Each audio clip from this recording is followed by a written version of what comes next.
Presiden Joko Widodo disebut cenderung menyetujui usulan tentang masa jabatan kepala desa maksimal selama 16 tahun.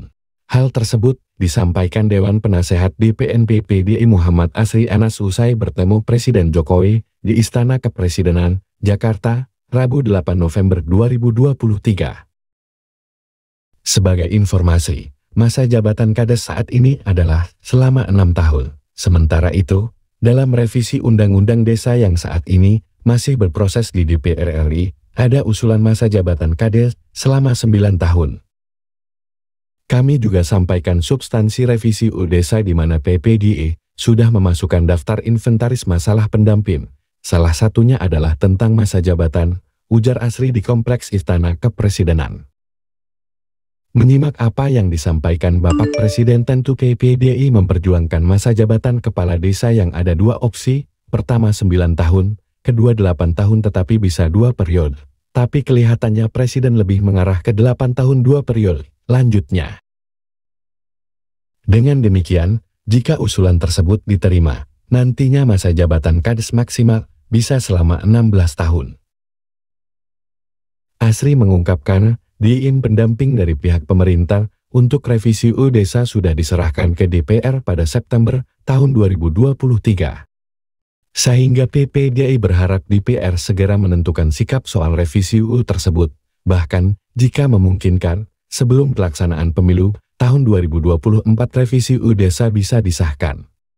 Selain itu, Muhammad Asri Anas juga mengatakan ada beberapa usulan yang disampaikan, umumnya adalah menyangkut kesejahteraan masyarakat. Asri Anas, yang juga merupakan Ketua Majelis Pertimbangan DPP APDSE mengatakan salah satu yang diminta adalah menaikkan gaji dan tunjangan para perangkat desa. Kami menyampaikan tentang perlunya perhatian Presiden terhadap peningkatan kesejahteraan terutama gaji, tunjangan, ungkap Asri Anas di Kompleks Istana Kepresidenan. DPNPP DI juga meminta agar perangkat desa mendapatkan penghasilan purna tugas alias pensiunan seluruh perangkat desa di tanah air.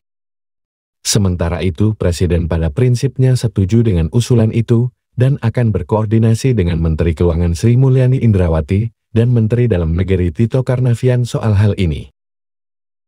Ketua Umum DPNPP DI Widi Hartono melanjutkan, pihaknya juga meminta adanya perbedaan gaji sesuai dengan masa kerja. Semakin lama masa kerja, seharusnya gaji juga semakin besar. Jadi yang bekerja 0 tahun, ada perbedaan dengan bekerja 5 tahun. Semuanya akan mengalami, tidak perlu khawatir, karena pada saatnya pasti akan sampai di masa jabatan masing-masing, ujar Widi. Widi juga mengatakan perangkat desa meminta agar diberikan penghasilan pensiun dan juga THR. Perangkat desa sama mengabdi untukmu bangsa dan negara. Bila profesi lain saja mendapatkan pensiun dan THR, dia meminta perangkat desa juga diberikan penghargaan yang sama seperti itu. Tugas kita ini sama-sama abdi negara yang mengabdi untuk bangsa dan negara. Kalau profesi yang lain diperlakukan dan diberikan penghormatan tentunya sudah saatnya Presiden memperhatikan kesejahteraan kita, kata Widi.